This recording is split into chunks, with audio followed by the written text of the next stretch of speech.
Olá, meus irmãos e amigos de todo o Brasil e mundo afora, que a suprema graça de Deus e a paz do Senhor estejam presentes, não é? Na sua vida, no seu coração, em toda a sua família, para a glória de Deus. Mais uma vez juntos, mais um dia que o Senhor nos concede, e nós vamos aí para o nosso salmo de cada dia, essa reflexão e oração. Cada dia tem um salmo, e aproveito a oportunidade para encorajá-los a se inscrever neste canal, se você ainda não é inscrito. Aí toque aí no sininho para receber notificações, deixe o seu like, que é muito importante para o trabalho que nós fazemos. Deixe seu comentário, fique à vontade. Hoje nós vamos fazer uma reflexão no Salmo de número 22. Salmo 22, ele começa assim: Deus meu, por que me desamparaste? Por que se acham longe de minha salvação as palavras do meu bramido? Deus meu, clamo de dia e não me respondes, também de noite, porém não tenho sossego. Contudo, tu és santo, entronizado entre os louvores de Israel. Nossos pais confiaram em ti, confiaram e os livraste. A ti clamaram e se livraram, confiaram em ti e não foram confundidos. Mas eu sou verme, não homem, opróbrio dos homens, desprezado do povo. Todos os que me veem zombam de mim, afrouxo os lábios e meneio a cabeça. Confiou no Senhor, livre-o. Salve, pois se tem prazer. Contudo, tu és quem me faz nascer e me preservaste, estando eu ainda no seio de minha mãe. E a leitura continua, o Salmo 22, ele é composto de 31 versículos, um salmo longo. O Salmo 22, ele é um salmo messiânico e fala sobre o sofrimento do Messias, o sofrimento de Jesus em toda a sua trajetória terrena. E o Salmo 22, Spurgeon, o grande pregador, ele batizou o Salmo 22 como sendo o Salmo da cruz. E cruz nos remete a dor, sofrimento, provação, turbulência, desassossego, angústia e todos os sinônimos que se possa ter dessas palavras.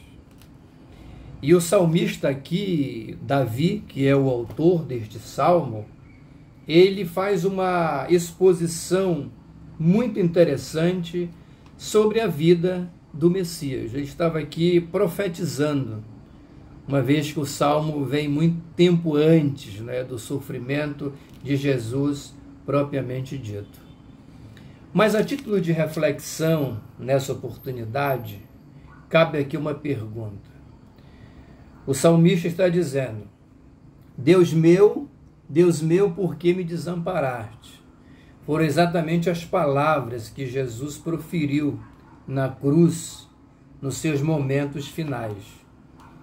Aí cabe uma pergunta aqui: Deus abandonou, de fato ele abandonou Jesus?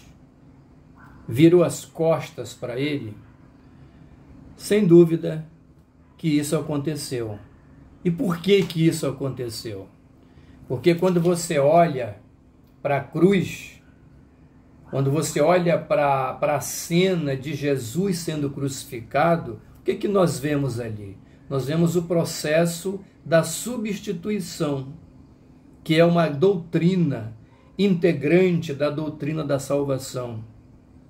E a substituição nada mais é do que Jesus indo à cruz em nosso lugar, levando sobre si as nossas dores, os nossos sofrimentos, as nossas angústias, como diz o capítulo 53 de Isaías, por exemplo.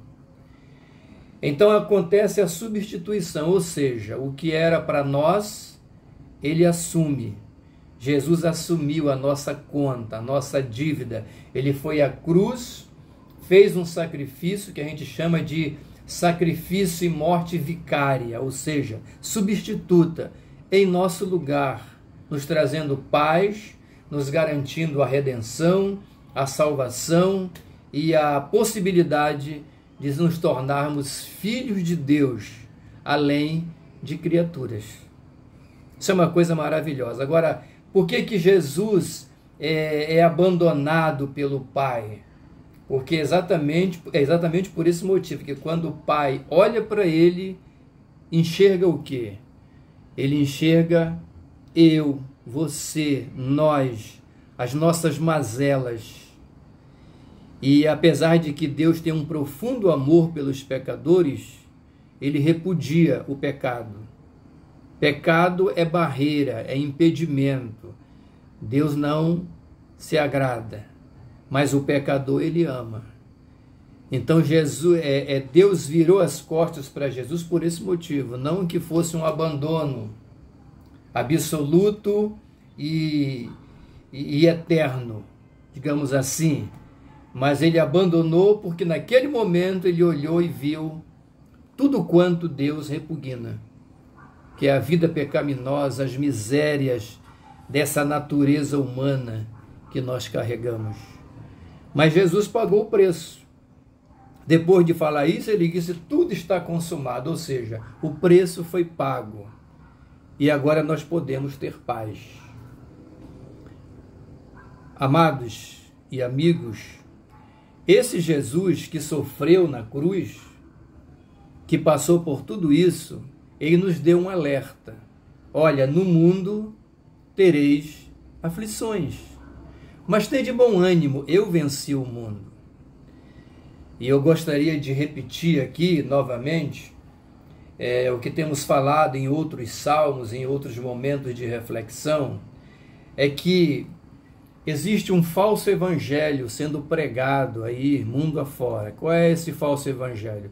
É o evangelho que se prega um cristianismo sem cruz, apenas promessas de coisas boas para as pessoas, como se a vida com Deus se resumisse a isso. Claro que Deus tem coisas boas para nós, claro que Ele tem bênçãos, Ele tem prosperidade, Ele tem portas abertas, Ele tem paz de espírito, realização familiar, conjugal, profissional, todas essas bênçãos Deus tem para nós. É claro que Ele tem, nós somos filhos.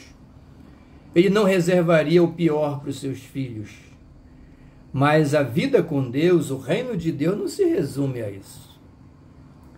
E eu costumo dizer, ministrando a igreja e compartilhando com os irmãos, o seguinte, que a vida com Deus não é imunidade absoluta contra sofrimento, contra lutas, contra dores, contra perdas, uma vez que o próprio Cristo, que passou por todo esse processo de sofrimento, ele nos alertou: no mundo tereis aflições.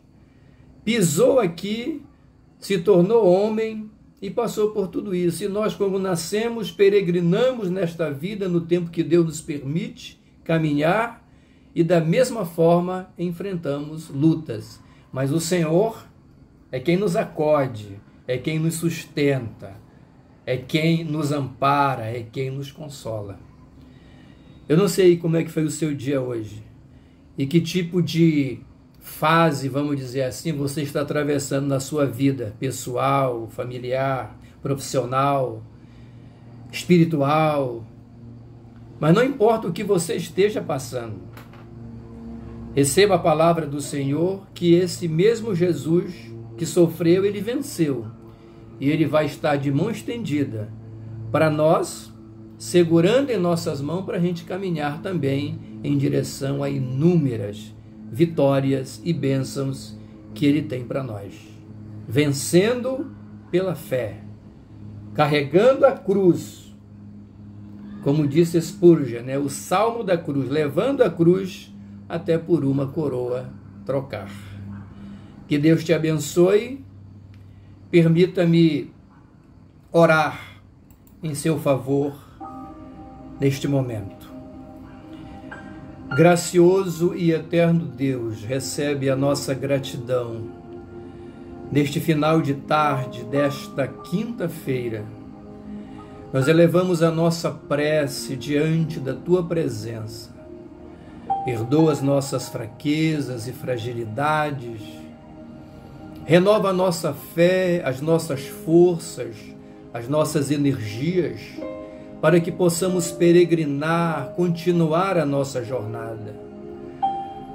Aos irmãos e amigos que nos acompanham nessa transmissão, que sejam alcançados por uma graça inovadora, por uma nova dimensão de vida, fé nos seus corações, consolando aqueles que passam por angústias, livrando aqueles que estão sendo perseguidos, abandonados, afrontados, desencorajados, seja de que maneira for.